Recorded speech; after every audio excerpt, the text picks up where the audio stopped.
O que é a esclerose múltipla?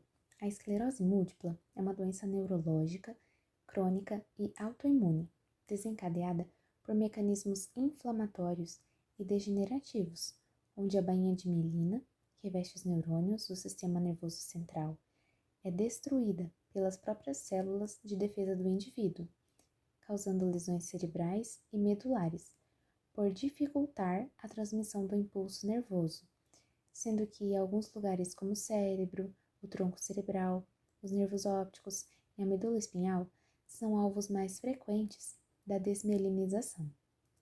O neurônio é a célula característica do sistema nervoso. Ele é composto por três partes: o corpo celular, que possui fibras nervosas e é responsável por processar as informações, o axônio, que é um prolongamento extenso que envia impulsos elétricos, e os dendritos, que são ramificações geralmente localizados nas extremidades, que recebem os impulsos. A transmissão do impulso nervoso entre suas células acontece por meio de sinapses. Assim, os impulsos do axônio atravessam para o dendrito de outra célula. A bainha de mielina é uma substância lipoproteica presente na membrana que envolve o axônio, em várias camadas. Ela faz com que os impulsos nervosos sejam mais rápidos. A degradação da bainha de mielina dificulta a transmissão dos impulsos. Além disso, as fibras nervosas subjacentes podem morrer, uma vez que o sistema nervoso não se autorregenera totalmente. Mas o que causa a esclerose múltipla? Bem, não se sabe ao certo a causa definitiva da esclerose múltipla. Cientistas ainda estão tentando descobrir o que é a causa. Existem pesquisas em andamentos nas áreas de imunologia, epidemiologia, genética e agentes infecciosos para descobrir a real origem. Acredita-se que a esclerose múltipla é causada por uma combinação de fatores, incluindo predisposição genética, com alguns genes que regulam o sistema imunológico já identificado, e fatores ambientais, tais como infecções virais, deficiência de vitamina D, tabagismo e obesidade. Nos fatores imunológicos, a esclerose múltipla é consequência de uma resposta imune anormal que provoca inflamação e danos no sistema nervoso central. Muitas células podem provocar essa resposta imune anormal. Duas importantes delas são as células T e as células B. As células T são ativadas no sistema linfático e acessam o cérebro e a medula espinhal através de vasos sanguíneos. Uma vez ali, liberam substâncias que provocam inflamação e danos à mielina, aos neurônios e às células que produzem a mielina. As células T são importantes para ajudar a ativar a célula B e atrair outras células imunes.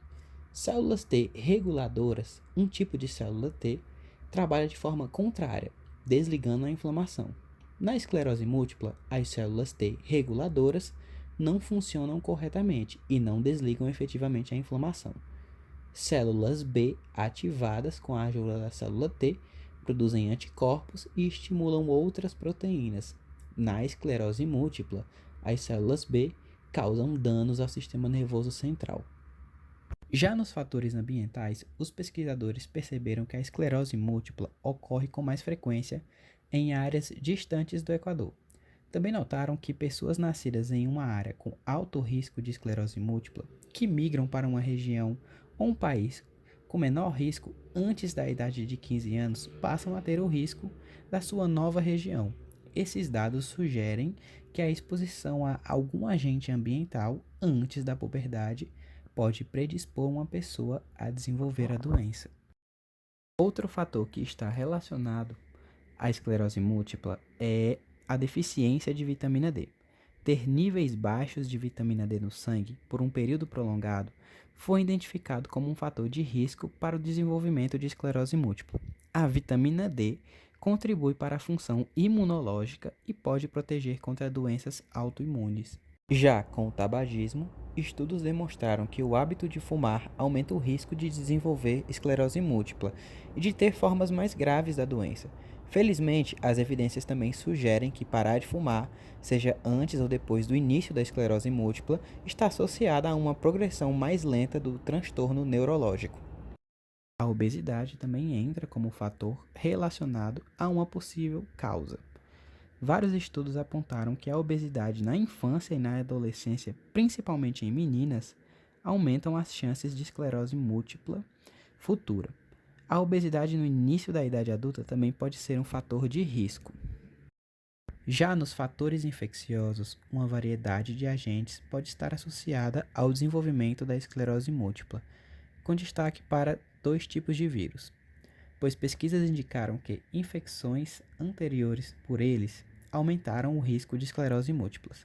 São eles o retrovírus endógeno humano e o vírus Epstein-Barr, causador da mononucleose. E por fim, nos fatores genéticos, pessoas com parentes de primeiro grau, sejam pais, irmãos ou filhos com esclerose múltipla, possuem maior probabilidade de receber o diagnóstico. O risco é especialmente alto para quem tem um irmão gêmeo com esclerose múltipla. Nesse caso, as chances de ter a doença também são de 25%.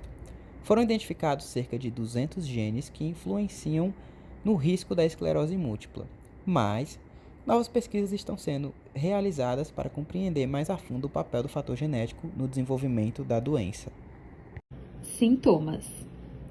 Os sinais e sintomas da esclerose múltipla se tornam mais evidentes durante os períodos conhecidos como crise ou surtos da doença, que vão surgindo ao longo da vida ou devido à progressão da doença. Além disso, dependem da quantidade e de quais nervos foram afetados, podendo variar de pessoa para pessoa, o que faz com que ela seja uma doença muito complexa de diagnosticar e tratar. A lista completa dos sintomas atribuídos à esclerose é super extensa. Porém, quanto mais precoce o diagnóstico e o tratamento, menores as chances de que novos sintomas se desenvolvam. Como se trata de uma doença altamente variável, os sintomas podem se manifestar e progredir de forma imprevisível. Mas, apesar disso, os principais sintomas são fadiga intensa, dificuldade de coordenação motora, resultando em dificuldades de caminhar e manter o equilíbrio, tremor, problemas de visão, como por exemplo, neurite óptica, que causa dor ocular e visão turva, fraqueza e espasmos musculares, formigamento ou dormência nos membros, dificuldade de concentração, depressão, incontinência urinária, intolerância ao calor, dores no corpo, dificuldade na fala e lapsos de memória. Diagnóstico da esclerose múltipla. É extremamente difícil diagnosticar a doença em sua fase inicial, uma vez que os sintomas são sutis, facilmente confundidos com outras patologias e desaparecem espontaneamente. Além disso, muitos pacientes têm remissão completa, portanto, os primeiros surtos quase não deixam sequelas, de modo a não ser apontado nenhum rastro da doença nos exames neurológicos. Com o passar do tempo e o aumento da frequência das crises, os sintomas podem se intensificar, deixando sequelas em determinadas áreas do sistema nervoso central, facilitando a identificação da doença. Após a análise dos sintomas, os médicos conseguem confirmar a suspeita de diagnóstico por meio de testes clínicos, feitos a partir da coleta do líquor, extraído por meio de uma punção da coluna, e imagens de ressonância magnética. Falando sobre o tratamento para a esclerose múltipla, o tratamento visa a redução da resposta inflamatória e episódios conhecidos como surtos, amenizando os sintomas causados pela doença. São utilizados medicamentos da classe dos imunorreguladores, que atuam regulando o sistema imune para a redução da resposta inflamatória e, consequentemente, a agressão à bainha de mielina, melhorando a qualidade de vida do paciente, reduzindo a perda de capacidade no decorrer dos anos. Também são utilizados medicamentos da classe dos imunossupressores, que atuam deprimindo o sistema imune para evitar a agressão à bainha de mielina, que é algo próprio do organismo, porém, por se tratar de uma doença autoimune, o corpo reconhece como algo não próprio, ou seja, um antígeno. E alguns exemplos são a ciclosporina, a azatioprina e a ciclofosfamida. Para episódios de crise, que acontecem quando novos danos no cérebro ou medula rompem sinais nervosos, uma alternativa é a pulsoterapia. O que acontece? São administradas altas doses de medicação em um curto período de tempo. E um exemplo de medicamento é a metilprednisolona, que é administrada por via endovenosa por cerca de 3 a 5 dias. Um outro exemplo de medicamento é o interferon beta-1A, que é considerado a primeira linha quando se fala em imunorregulador. Como alternativa à forma grave da esclerose, anticorpos monoclonais começaram a ser utilizados, como, por exemplo, o natalizumab, que também reduz a resposta inflamatória. Aliado ao tratamento medicamentoso, o tratamento não medicamentoso, como, por exemplo, uma boa noite de sono, uma alimentação saudável, exercícios físicos, fisioterapia e também terapia, podem ajudar bastante quando se fala em melhorar a qualidade de vida do portador da doença.